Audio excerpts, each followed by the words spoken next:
Hey, what's up everyone? Welcome back to another Elliott Wave Technical Analysis for XRP. Before we begin, I would like to kindly remind you if you would like to see more of these XRP video updates to please make sure to hit that like button, subscribe to the channel if you haven't already, or follow me here on X.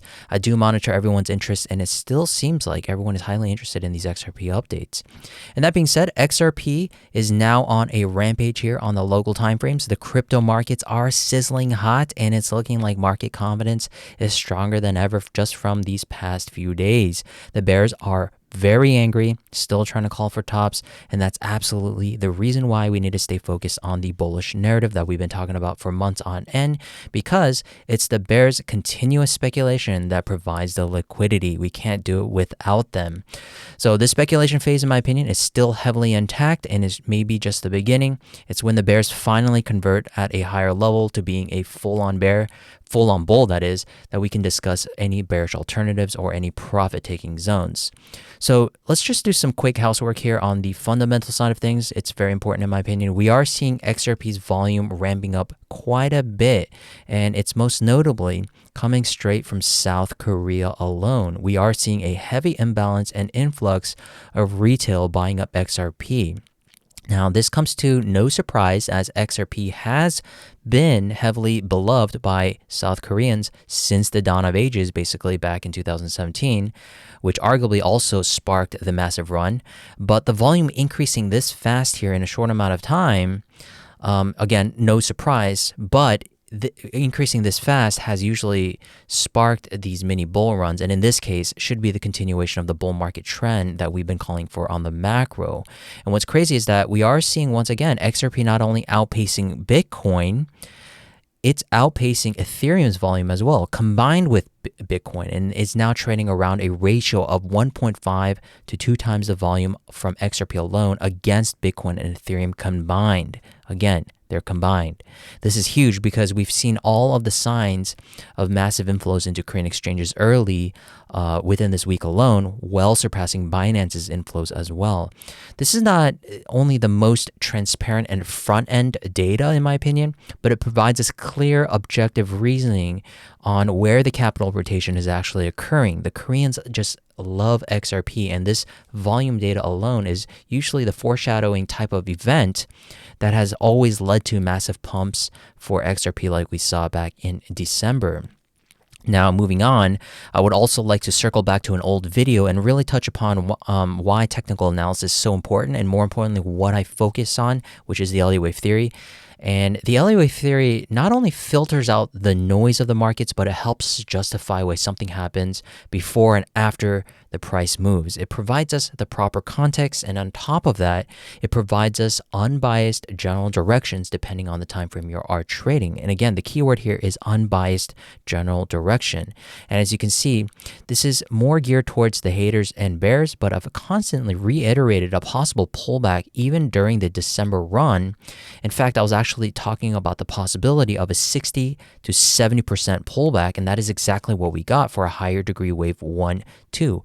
This was the narrative, and lo and behold, the bears are still angry present time because they think it's still not enough. It's fascinating to see how herd psychology really works, and this is also the sole reason why I stick to my bias and narrative until proven otherwise, and I don't listen to the bears and bulls. I just make sure to follow the trend, and right now the trend is very bullish. So let's take a look on why I was looking for this 1-2 pullback.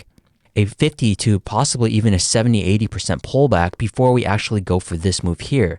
But not to worry, because if we're able to identify a 3-way pullback on the larger scale as we have here, it's going to be very easy to identify if it's controlled, that is. And if we do find all these signs and contradictions against what a lot of people are seeing this as a possible bearish move to the downside, is that as long as we have a 3-wave move being created for this wave 2 and we start distributing, ladies and gentlemen, this wave 3 is going to be far more profitable than this entire move in itself. Right here is where a lot of people are possibly going to be either re-entering, number one. Number two, those that missed out on this want a piece of the pie for XRP, and they want to be working for one more move to the upside. So as you can see, that is exactly what we got. We got that fifth wave conclusion. We were looking for a 5-wave conclusion to the upside. We got an intermediate degree wave 1 and 2, and we got a controlled pullback just like what we were looking for. We have all the necessary components, not only on the shorter time frames, but even on the macro time frames for this macro trend to continue. And lo and behold, we have the necessary components of even the follow-up, which is now looking like it's going to be the expansion phase of this internal wave 3 to the upside. And we're now looking for a 5-wave structure to the upside of a minor degree. And again, depending on which time frames, we have to really monitor how the shorter time frames are playing out, but that's all going to be noise in my opinion. And as long as we're able to break the all-time high, there's a very good chance that we're still going to be working for those higher targets that I've been talking about, around $10 to $15 for just this wave 3 alone. And if we do get another controlled pullback of a wave 4, which we'll be able to reassess at a later stage, we're going to be looking for a wave 5 that should be the end of this overall bull market. That should give us a conservative target of around $20 to $30. Now, I know a lot of people are calling for 3-digit levels, and I'm not even talking about any outrageous targets. $20 to $30, me saying that's conservative, is already kind of a middle level ground target in my opinion. It's not where $10 people are seeing. It's not that $100 level that people are looking at. It's really right in between, and it's a perfect profit taking point depending on where you're positioned within the markets. And if you're following the wave structures properly, this level over here, we have all the data on record and publicly as well that we were looking for an eventual breakout of this massive triangle that has been building for the past 7 to 8 years. And lo and behold, just the the December pump that we had back in December, that 500% move is just the beginning in my opinion. And the follow up here, if we're taking it from the low of this wave 2, it's going to be far more profitable than this actual wave here. And if you're actually positioned within these levels over here, you've essentially, 3,000% your portfolio, right? And even just getting out on wave 3, you can call it a day at that point, right? So it's really about risk management as well that provides us from that the Elliott Wave Theory provides us. So it's very important to talk about how and when and what you will do with your own portfolio, because that's an entirely different category. But I'm just here as a messenger trying to give everyone a very unbiased approach on where the targets are going to be. And there's a lot of people in the backbone of the haters talk about, these obscure, evidence-based approach. First of all, they're talking about the market cap not being able to support, XRP at a higher level, around $10 even, or even $20 levels. I've already proven to those people, and they still haven't given me a proper analysis on why market cap can be able to prove that. Remember, market cap is really the marginal buyer, the previous marginal buyer and seller of the last price. If the markets want the demand at $10, the markets are going to be able to push the price up. It's just that simple. So just keep that in mind. It's a very, very simple concept. And if you're able to understand that, then really use your imagination, price can really end up anywhere. But again, we want to be level-headed here when it comes to the overall context of things. We are looking for a final fifth wave to eventually end this entire bull market. We'll have another massive pullback, and that will be another buying opportunity for the years to come. But we still have a long way to go, in my opinion. This wave 3, in my opinion, is the meat and potatoes of everything, as in theory, this wave 3 should be technically the longest when it comes to an idealized 5-wave move, like we've showed in this previous video. Over here, as you can see, this is where we're currently positioned at, where we had this 1-2, we were looking for this wave 2 pullback, and we're now possibly working for that wave 3 to the upside. We're eventually creating what is going to be this 5-wave move for this larger fifth wave. And you can see this primary degree in the circle is that fifth wave that we're looking for. And as you can see, as we just concluded wave 2, possibly, this is what I'm currently seeing as the continued narrative, and everything is working quite nicely. There are a few ways that we can count the micro time frames, but that's really not important at this stage, because again, we're working so well within the trend that I don't even know which scenario is kind of where the pullbacks are even actually going to be. We're just idealize everything at this point. And this is why TA, even during the heaviest of chaotic times, may not even provide us the proper way of understanding where the pullbacks may happen. It's understanding where the breakouts are going to happen. And that's the key word, breakouts, ladies and gentlemen. And this was the breakout that we were looking for the past few weeks. If you've been following me here on X or social media or on YouTube, we've been looking for this wave 1-2 pullback. Again, I want to go back pullback to people saying that this wave 3 is not valid.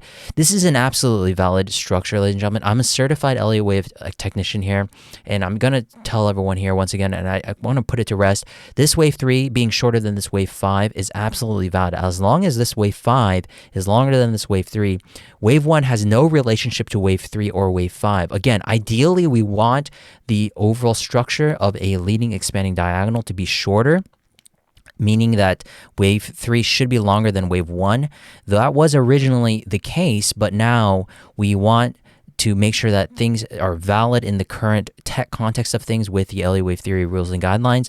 This is absolutely valid. Now, I don't know how many observations it took the Elliott Wave, people behind Elliott Wave International to say that wave 3 could be shorter than wave 3, but that's just the case now. And we've seen it far enough. And it's very interesting because XRP is actually one of those few cases where we have seen leading expanding diagonals actually give us the most case studies. And because of the wild volatility, that is the reason why we're also understanding that this is going to be probably the most reasonable approach with this current context, because the follow-up context is also providing us that this has also played out as a wave 1-2, and the follow-up was that we broke the previous high. So really there's no other way other than possibly labeling this as a 1, 2, 3, 4, and then having a leading diagonal or ending diagonal for a wave 5.